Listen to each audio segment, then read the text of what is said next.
আজকে 24শে ফেব্রুয়ারি ভারতীয় ক্রিকেট প্রেমীদের জন্য কিন্তু খুব বিশেষ একটা দিন।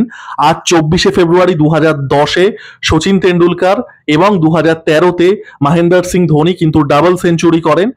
সচিনের ডাবল সেঞ্চুরিটি ওয়ানডে ক্রিকেটের ইতিহাসের প্রথম ডাবল সেঞ্চুরি ছিল।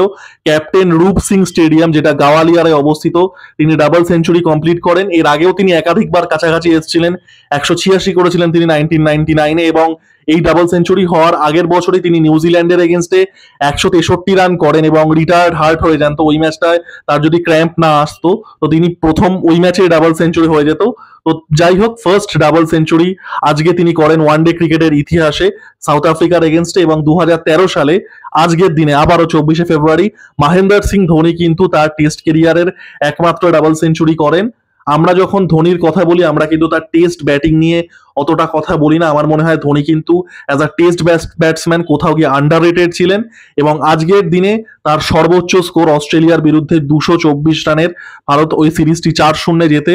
তার পছন্দের গ্রাউন্ড চেপক, যেখানে অবশ্যই সিএসকে এর কানেকশন, তো তিনি কিন্তু ডাবল সেঞ্চুরি করেন। আমি পার্সোনালি সচিনের ইনিংসটা পুরোই দেখেছিলাম যেহেতু ওয়ানডে ছিল, এবং বিটস অ্যান্ড পিসে আমি ধোনির ইনিংসটাও বেশ খানিকটা দেখেছিলাম।